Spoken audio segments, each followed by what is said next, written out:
Hello বন্ধুরা, তো আপনারা কেমন আছেন? আশা করি ভালোই আছেন।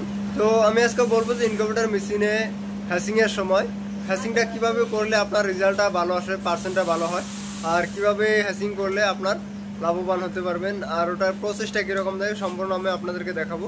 আর আপনারা ভিডিও স্কিপ না করে পুরোটাই দেখবেন যাতে আপনাদের শিখতে। আমার এই ডিমগুলো আমার হ্যাচিংয়ের সময় হয়ে গেছে, আমার এটা হ্যাচিংয়ের সময় হয়েছে। তো আমি ডিমগুলো এখন সকালবেলা, তো এখন আমার টার্ন করার সময় হয়ে গেছে। তো এই মেশিনে ছিল, এই মেশিনটা অফ করে দিয়ে আমি এই মেশিন থেকে বের করে আমি এখানে বাইরে রেখে দিয়েছি। আপনার বাইরে রাখার কারণ হলো আমি এই ডিমগুলো অল্প ঠান্ডা হতে দেবো। ঠান্ডা হওয়ার সাথে সাথে আমার এখন ঠান্ডা হয়ে গেছে। আপনার এই ডিমগুলো মোটামুটি আপনি 20°C আপনারা ঠান্ডা হতে দেবেন। 37.7 থাকে, তো আপনারা এটা 20% ঠান্ডা হতে দিবেন। তো 20% ঠান্ডা হতে দেওয়ার সাথে সাথে আমার স্প্রে করে দিতে লাগবে, যেটা আমার পানি আছে, তো পানিটা স্প্রে করে দিতে লাগবে। পানিটা কীরকমভাবে স্প্রে করে দেওয়া হয় সেটাও আমি দেখাচ্ছি।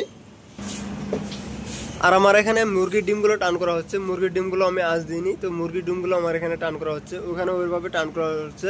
সবগুলো ডিম আমি মেশিন থেকে বের করে, তো আমার এই মেশিনে মুরগির ডিম আছে, তো এই মুরগির ডিমগুলো আমি বের করে তার পিছনে আমি বাইরে টান করি। তো এটা আমার এই চাংড়িটা ডিমগুলো টান করা হয়ে গেছে। তো এটা এখন আমার মেশিনে দেওয়া হয়ে গেলো।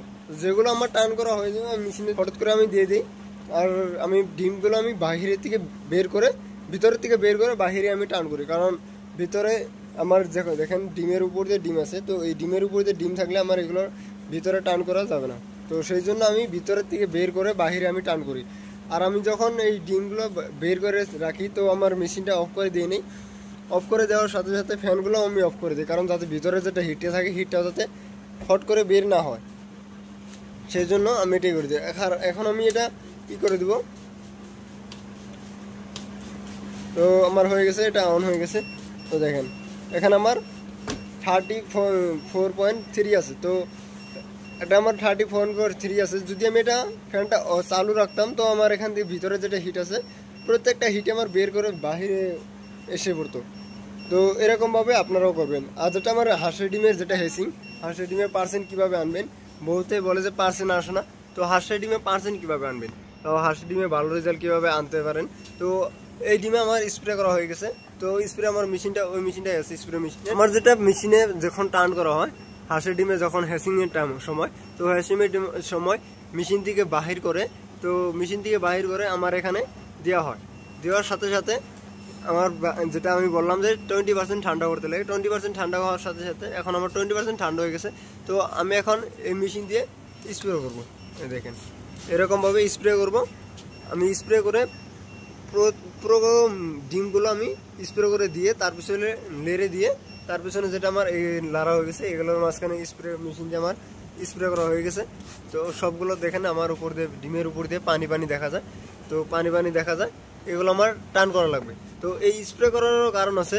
স্প্রে করার কারণ হলো আপনার যখন আপনার হ্যাচিংয়ের সময় হয়, হ্যাচিংয়ের সময় আপনি স্প্রে যে করবেন, তো স্প্রে করার সাথে সাথে আপনার মেশিন থেকে বের করে ঠান্ডা করে তার পিছনে স্প্রে করা হয়। তো স্প্রে করে আপনি এটা করবেন। আর স্প্রে করার কারণ হলো আপনার ডিমের যেটা বাকল আছে, এই বাকলটা, হাঁসের ডিমের যেটা বাকল থাকে, হাঁসের ডিমের বাকলটা মজবুত থাকে। তো হাঁসের ডিমের বাকলটা মজবুত থাকে, তো যদি আপনি স্প্রে করে দেন, যদি পানি মেরে দিলে হাঁসের ডিমের বাকলটা নরম হয়, হালকা হয়। তো হাঁসের ডিমের বাকলটা হালকা হয়, সেই জন্য আপনার যেটা বাচ্চা উঠতে খুবই সুবিধা হয়, ইজি হয়। যে বাচ্চা আপনার ভিতরে থেকে বাচ্চা যেটা আপনার উঠে, তো সেই উঠার সময় আপনার যেটা বাকল থাকে, বাকলটা মজবুত থাকে, তো হার্ড থাকে, তো হার্ড থাকার জন্য বাচ্চাগুলো বের হতে পারে না বেশি। তো ওটার সাথে সাথে আপনার পার্সেন্টটাও কমে যায়। তো সেই জন্য আমার এইভাবে স্প্রে করে দেওয়ার প্রয়োজন। তো আমিও ওইভাবে স্প্রে করে দিই। স্প্রে করে দেওয়ার সাথে সাথে এগুলো আমার টান করা হয়। আমার তলমুখ দাগ আঁচ দেওয়া ছিল, আমার এখন উপরমুখ আঁচ দেওয়া থাকবে। আমি দিনে 2বারই টান করি এগুলা। তো এইভাবে আপনারাও টান করবেন। এখান থেকে আমার ওই মেশিন পর্যন্ত এখন আমার এখানে নিচে নামানো আছে। আর যেটা আমার সানা একটা কমেন্ট এসেছিলো যে সানা কীভাবে বিক্রি করবেন, সানা আমার ব্যাপারী আছে, ব্যাপারীরা নিয়ে ওরা হোলসেল রেটে আমি দিয়ে দিই, সবাইকে দিই আমি বাচ্চা, তো ওটার কোনো নাই। তো আপনারাও ওইভাবে চাইলে করতে পারবেন। আর কিছুগুলো মেশিনের সাইজের কথা বলছেন, মেশিনের সাইজেরগুলো ওইগুলো আপনার ক্যাপাসিটি যত করবেন তত হিসেবে আপনার ওইগুলো সাইজের আপনার ওটা রাখতে হবে। তো ওটার সাইজের আমার কোনো নাই, তো আপনার যেতানি ক্যাপাসিটি লাগে ওটানি সাইজের মতন হয়ে যাবে। আর যে কোনো যদি আপনাদের পার্টস লাগে ইনকুবেটর মেশিনে, তো পার্টসও পাবেন আমার কাছে। যদি কারো ছানা লাগে ছানাও পাবেন। যদি ইনকুবেটর মেশিন বানিয়ে দিতে হয় তথাপিও ইনকুবেটর মেশিনও বানিয়ে নিতে পারবেন। আমার কাছ থেকে ইনকুবেটর মেশিনের যে কোনো পার্টস আমার কাছ থেকে হোলসেল পেয়ে যাবেন। হোলসেলের রেটটা বেলেগ হয় আর রিটেলের রেটটা বেলেগ হয়। তো আপনারা হোলসেল চাইলে হোলসেল পাবেন, রিটেল চাইলে রিটেল পাবেন।